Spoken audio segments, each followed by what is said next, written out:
টিকা গ্রহণকারী 5 জন সুস্থ আছেন, অসুবিধা হচ্ছে না জানিয়েছেন স্বাস্থ্যমন্ত্রী। যে 5 জনকে টিকা দেওয়া হয়েছে তাদের কোনো অসুবিধা হচ্ছে না, তারা সুস্থ আছেন জানালেন স্বাস্থ্যমন্ত্রী জাহিদ মালেক। তিনি জানান, সিরামের 70 লাখ ভ্যাকসিন আমাদের আছে, যা পর্যায়ক্রমে সারা দেশে মানুষের কাছে পৌঁছে যাবে। করোনা টিকাদান কর্মসূচির উদ্বোধনের পর স্বাস্থ্যমন্ত্রী একথা বলেন। প্রাথমিকভাবে জুন মাসের মধ্যে 5.5 কোটি মানুষকে ভ্যাকসিন দেওয়া হবে। পার্শ্ব প্রতিক্রিয়া দেখা দিলে চিকিৎসার ব্যবস্থাও করা হয়েছে বলে জানান তিনি।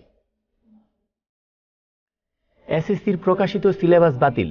সদ্য প্রকাশিত মাধ্যমিক সার্টিফিকেট পরীক্ষার সংক্ষিপ্ত সিলেবাস বাতিলের সিদ্ধান্ত নিয়েছে জাতীয় শিক্ষাক্রম ও পাঠ্যপুস্তক বোর্ড। বুধবার 27 জানুয়ারি দুপুরে জাতীয় শিক্ষাক্রম ও পাঠ্যপুস্তক বোর্ডের জরুরি বৈঠকে সিদ্ধান্ত নেওয়া হয়। সিদ্ধান্ত অনুযায়ী বুধবার বা বৃহস্পতিবারের মধ্যেই এই সিলেবাস প্রত্যাহার করা হবে। এসএসসি পরীক্ষার্থীদের জন্য আলাদাভাবে 32টি বিষয়ের 30 দিনের সংক্ষিপ্ত সিলেবাস করে আগামী 4 ফেব্রুয়ারির মধ্যে প্রকাশের নির্দেশ দিয়েছেন শিক্ষামন্ত্রী ডাক্তার দীপুমণি। শিক্ষামন্ত্রী জানিয়েছেন, এই সিলেবাসটি চূড়ান্ত করা হবে। করোনার টিকা নিয়েছেন রানী এলিজাবেথ, জো বাইডেন, পোপ। বিশ্বজুড়ে আলোড়িত বিষয় করোনা, সেই সঙ্গে প্রধান আলোচনার বিষয় করোনার টিকা। আসার কথা হচ্ছে, দেশে দেশে এরই মধ্যে শুরু হয়েছে টিকা প্রয়োগ। আর সাধারণ মানুষকে উৎসাহ দিতে অনেক সরকার প্রধান, বিশ্ব নেতা প্রকাশ্যে গ্রহণ করছেন করোনার ভ্যাকসিন।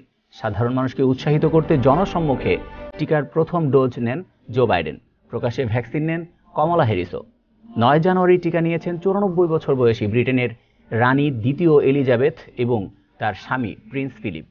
নিজেই প্রথম ভ্যাকসিন নিয়ে টিকা কার্যক্রমের উদ্বোধন করেন ইসরায়েলের প্রধানমন্ত্রী বেনিয়ামিন নেতানিয়াহু।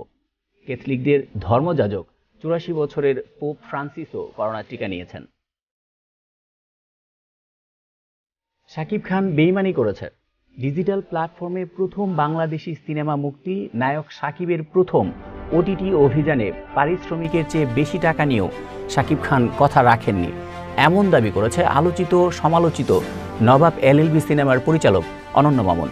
গত 24 জানুয়ারি এক ভিডিও বার্তায় অনন্য মামুন বলেন, শাকিব ভাই কথা রাখেননি, তিনি পূর্ব নির্ধারিত তারিখের অনুষ্ঠানে হাজির হননি।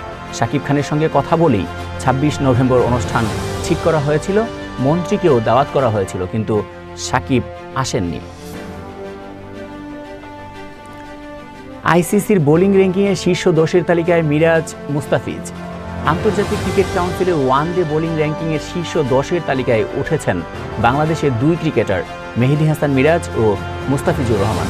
এছাড়া অলরাউন্ডার তালিকায় এখনও শীর্ষস্থান ধরে রেখেছেন দেশসেরা সাকিব আল হাসান। বুধবার 27 জানুয়ারি আইসিসি এই ফরম্যাটে ব্যাটিং, বোলিং ও অলরাউন্ডার র্যাঙ্কিং ঘোষণা করেছে, যেখানে 9 ধাপ এগিয়ে 694 রেটিং পয়েন্ট নিয়ে বাংলাদেশি স্পিনার মেহেদী হাসান মিরাজ 4 নম্বরে উঠে গেছেন। আর 11 ধাপ এগিয়ে 658 রেটিং পয়েন্ট নিয়ে তালিকার 8 নম্বরে আছেন পেসার মুস্তাফিজুর রহমান।